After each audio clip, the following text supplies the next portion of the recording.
रात के जंगल में अगर कोई रास्ता तुम्हारा नाम लेकर तुम्हें बुलाए तो समझ लेना वापस लौटना शायद अब मुमकिन नहीं। रवि और करण बचपन के दोस्त थे।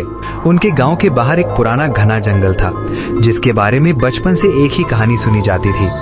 रात में वहां मत जाना क्योंकि वहां लाल रास्ता दिखता है। लोग कहते थे कि वो रास्ता हर किसी को नहीं दिखता, वो सिर्फ उन लोगों के सामने आता है जिन्हें वो खुद बुलाता है, और जो एक बार उस पर चल पड़ा वो कभी पहले जैसा वापस नहीं आता। करण हमेशा इस बात का मजाक उड़ाता था। उसे लगता गांव वाले बस डराने के लिए कहानियां बनाते हैं। रवि मानता नहीं था, लेकिन उसे हमेशा एक अजीब सा डर महसूस होता था। एक रात करण की जिद रवि को जंगल के किनारे तक ले आई। रात के 11 बजे थे। चारों तरफ गहरा सन्नाटा था। हवा ठंडी थी, लेकिन जंगल के अंदर से आने वाली हवा भारी लग रही थी। करण हंसा और बोला, बस एक जंगल है, कोई हॉरर फिल्म नहीं। रवि ने धीरे से कहा, मुझे ये सही नहीं लग रहा, लेकिन अब लौटना कमजोरी लगता, इसलिए दोनों अंदर चले गए। जंगल के अंदर कदम रखते ही सब कुछ अलग लगने लगा। पेड़ बहुत सीधे और अजीब तरह से एक लाइन में खड़े थे। जमीन पर धुंध रेंग रही थी।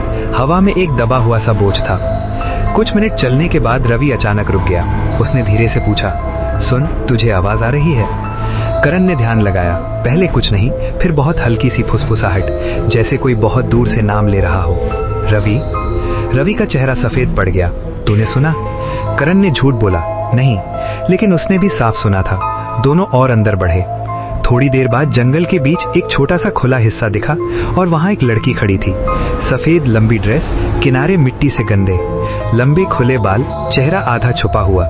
वो बिल्कुल सीधी और चुप खड़ी थी, जैसे उनका इंतजार कर रही हो। करण ने पूछा, तुम यहाँ क्या कर रही हो? लड़की ने बिना हिले जवाब दिया, तुम लोग यहाँ क्या कर रहे हो? रवि ने पूछा, तुम कौन हो? उसने धीरे से कहा, मीरा। मैं भी रास्ता ढूंढ रही हूँ। करण ने हंसी में पूछा, कौन सा रास्ता? मीरा ने जंगल के और अंधेरे हिस्से की तरफ उंगली उठाई। लाल रास्ता। तीनों के बीच कुछ पल के लिए सन्नाटा छा गया। वो उसके साथ आगे बढ़े और कुछ देर बाद जमीन बदल गई। मिट्टी के बीच एक गहरा लाल रास्ता बना हुआ था, जैसे जमीन को किसी पुराने खून ने रंग दिया हो। वो चमक नहीं रहा था, लेकिन अंधेरे में भी उसका रंग साफ दिख रहा था। रवि वहीं रुक गया।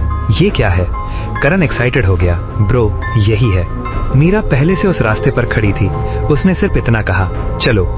रवि का दिल मना कर रहा था, लेकिन दोनों को अकेला छोड़ने से ज्यादा डर उसे पीछे रहने में लग रहा था। जैसे ही उसने लाल रास्ते पर कदम रखा, उसे लगा जमीन ठंडी नहीं, जिंदा है।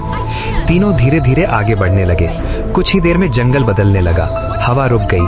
पेड़ हिल नहीं रहे थे, लेकिन उनकी परछाइयां हिल रही थी। फिर अचानक पीछे से पैरों की आवाज आई। 3 लोग थे, लेकिन आवाज 4 पैरों की थी। रवि तुरंत मुड़ा। कोई नहीं था। फिर वही आवाज। करण चिढ़कर बोला, तू प्रैंक कर रहा है? रवि गुस्से में बोला, मैं नहीं। मीरा चुप थी, जैसे उसे सब पता हो। नीचे लाल मिट्टी पर फुटप्रिंट साफ दिख रहे थे। 3 उनके और एक चौथा, जो किसी इनविजिबल चीज का था। अब करण भी चुप हो गया। रवि ने मीरा का हाथ पकड़ लिया। तू है कौन? मीरा ने सीधा उसकी आंखों में देखा। तुम दोनों पहले भी यहाँ आए हो। करण गुस्से में बोला, पागल हो क्या? मीरा ने बिना पलक झपकाए कहा, पिछली बार भी तुम दोनों इसी रास्ते पर चले थे। रवि के दिमाग में एक झटका सा लगा, जैसे उसने ये सब पहले भी देखा हो। वही जंगल, वही रास्ता, वही डर। उसने सिर पकड़ लिया। नहीं, इम्पॉसिबल। रास्ता और पतला होने लगा। जमीन से लाल धुंध उठने लगी। करण आगे चल रहा था। उसने बिना पीछे देखे कहा, रवि, तू पीछे क्यों चल रहा है? रवि ने तुरंत जवाब दिया, मैं तो तेरे पीछे हूँ। करण जम गया। उसने सामने देखा। रवि उसके सामने खड़ा था। उसका गला सूख गया। तो पीछे कौन है? दोनों धीरे से मुड़े। वहां एक लंबी काली परछाई खड़ी थी, इंसान जैसी, लेकिन चेहरा बिल्कुल खाली। ना आंखें, ना मुंह, सिर्फ एक ब्लैंक फेसलेस शैडो। रवि का शरीर जम गया। करण पीछे हट गया। मीरा ने पहली बार साफ कहा, ये रास्ता इंसान को कॉपी करता है। जो भी यहाँ आता है उसका एक और वर्जन बन जाता है। करण चिल्लाया, और असली का क्या होता है? मीरा ने धीरे से जवाब दिया, वो रिप्लेस हो जाता है। अब डर शक में बदल चुका था। रवि ने करण को घूर कर देखा। तू सच में करण है? करण भड़क गया। पागल हो गया है क्या? मीरा धीरे से बोली, यही सवाल पिछली बार भी पूछा था। लाल रास्ता और गहरा हो गया। जमीन के अंदर से आवाजें आने लगी, जैसे बहुत लोग इसके अंदर फंसे हों। रवि ने अपनी ही आवाज सुनी, मत आना, वापस जा। उसका चेहरा सफेद पड़ गया। करण चिल्लाया, ये क्या हो रहा है? मीरा ने आंखें बंद करके कहा, अब चॉइस का टाइम है, या तो तुम दोनों एक दूसरे पर ट्रस्ट करो या रास्ता डिसाइड करेगा कौन असली है। दोनों एक दूसरे के सामने खड़े थे। मैं असली हूँ, करण चिल्लाया। झूठ, मैं असली हूँ, रवि ने जवाब दिया। दोनों ने एक दूसरे की कॉलर पकड़ ली। आंखों में सिर्फ डर और शक था। दोस्ती कब की खत्म हो चुकी थी। पीछे खड़ी मीरा हल्की सी मुस्कुराई। उसने धीरे से कहा, गलती फिर से हो गई। दोनों एक साथ उसकी तरफ मुड़े। क्या? मीरा की आवाज और ठंडी हो गई। इस बार भी तुम दोनों फेक हो। असली को तो लाल रास्ता पहले ही ले चुका है। कुछ पल के लिए सब चुप हो गया। फिर रवि और करण के चेहरे बदलने लगे, जैसे उनका रूप स्टेबल ही ना हो। हाथ धुंधला होने लगे, शरीर की आउटलाइंस टूटने लगी। करण ने अपने हाथ देखे, वो लाल धुंध में घुल रहे थे। रवि भागना चाहता था लेकिन पैर जमीन में जैसे जम गए थे।